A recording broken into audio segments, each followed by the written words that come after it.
love my tools and supplies, and I'm very attached to them, and I hate replacing them.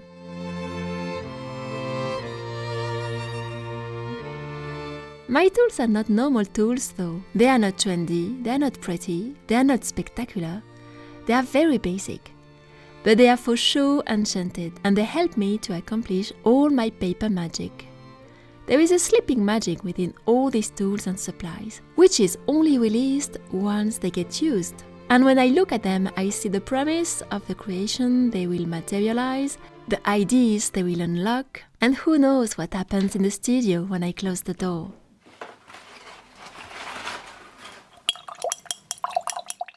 Sketches get drawn, characters all sculpted, painted and dressed.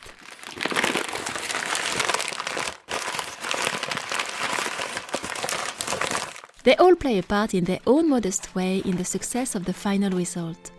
Though they look very simple and very mundane, they are very precious to me. They are my servants in the studio or my loyal companions. To draw, to paint, to cut, to sculpt, they all have a precise purpose. People are usually pretty surprised when they see the small number of tools that I use and need to accomplish my art. And I own very few tools because I really only buy and replace what I use every day. And I only use a very small selection of reliable, basic tools and good quality paint and glue.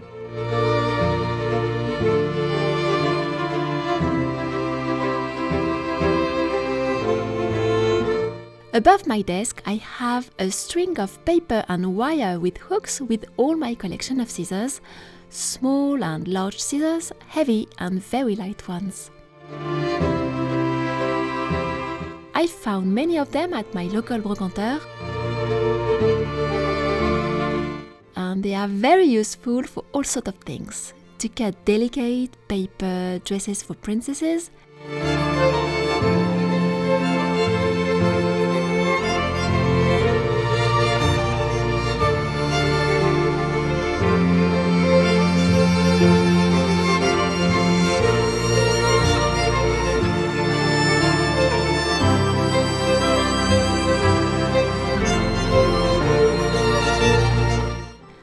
or thick cardboard walls to build castles.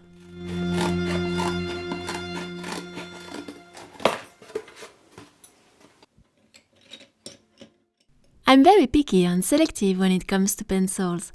I seldom go anywhere without one in my bag. They are very important instruments to me.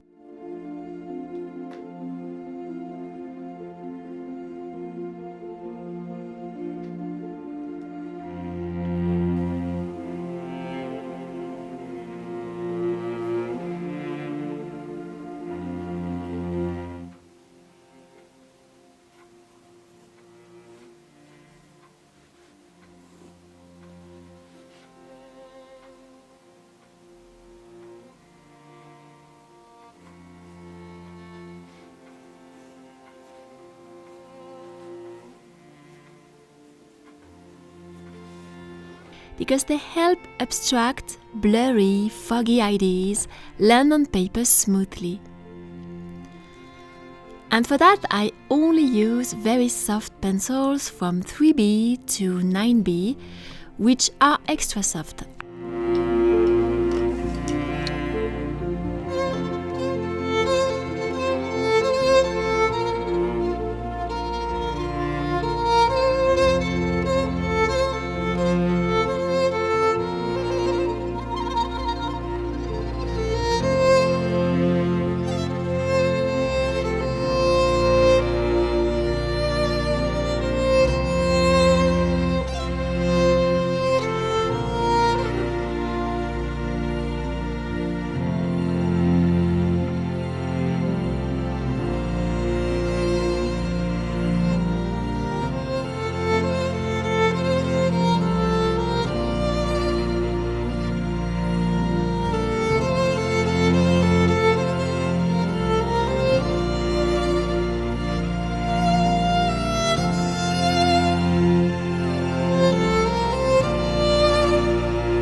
They slide very delicately on paper, I use them for all my sketches, brainstorming, drawings, when I try to find ideas.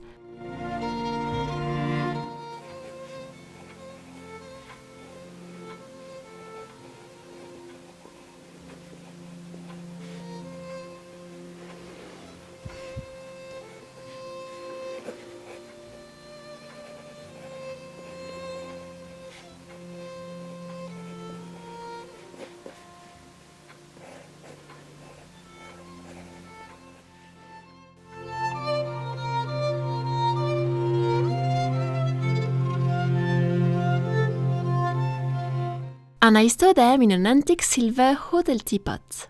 In the frog teapot, I have all my sculpting tools. In the past, I used all pencils and all pen to sculpt details on my characters or to do anything really, which requires a bit of precision. And now I'm really happy to use these sculpting tools, especially made for this purpose. It's so much more comfortable and fun to use them. And they were offered to me by a viewer a few years ago.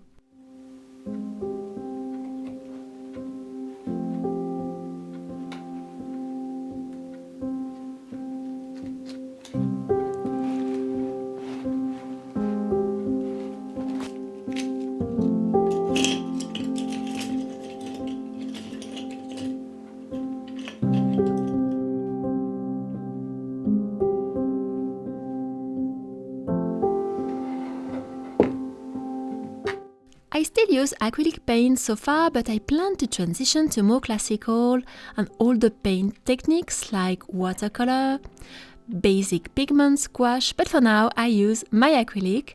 I use the acrylic by Sennelier.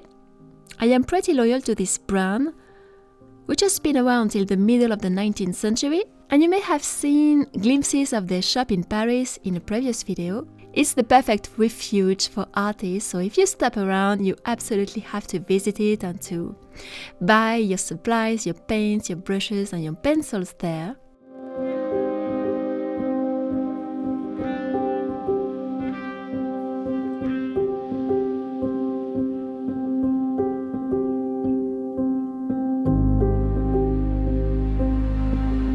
And their colors are very high quality, well pigmented. I only use basic ones though.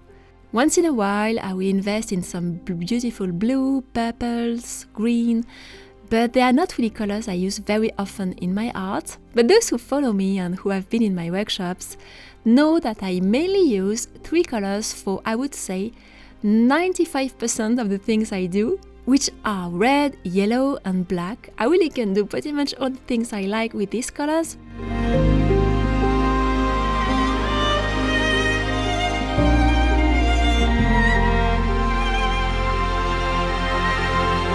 My brushes are really the only tools I replace quite often.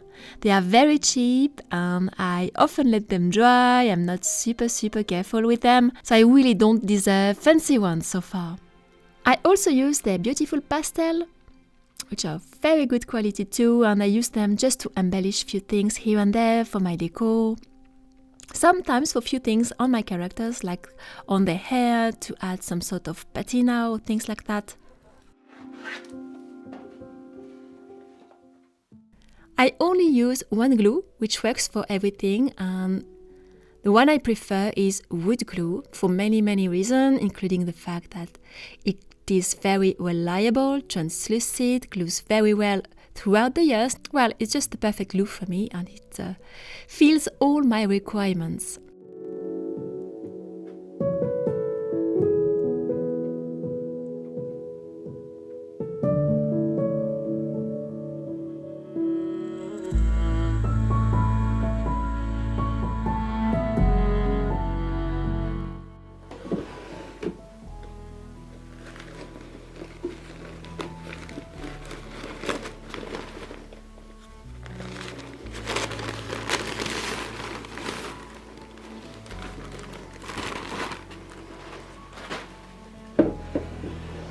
I can recycle some shipping papers, newspaper, but the two main papers I use are mulberry paper, also called straw silk paper, and kraft paper. And I use the mulberry paper for pretty much everything, to sculpt, to dress my characters, to paint any paper pattern, like on the Shoe House from the Shoe House workshop, for example, the floral pattern paper is mulberry paper. It's a very versatile, flexible and light paper, but also very fragile. So I complement it with kraft paper, which is more robust.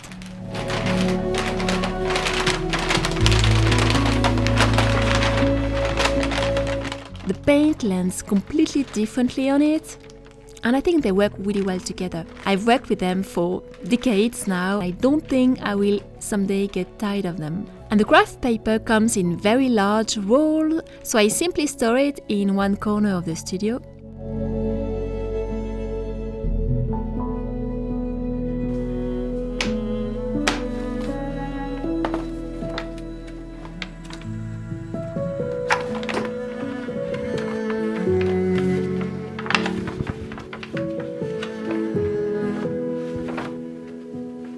My sketchbooks and notebooks are other very important instruments in my artistic toolbox. They help developing and finding ideas, and I like them to be in a special way. I like very soft ivory pages, and I used to be very loyal to a brand called Paper Blanks. Most of my beautiful sketchbooks that you see and you have seen in my videos come from this brand, but they have recently changed the quality of their paper, and now the ink, for example, when I write with my ink and quill, the ink spread in a very, very unpleasant way. I'm very disappointed that they have changed the quality. I will still use the one I bought last week to draw, of course, and to do my sketches, but I'm sad that they had to change the quality and make it really bad, especially for a notebook where you are supposed to write on it.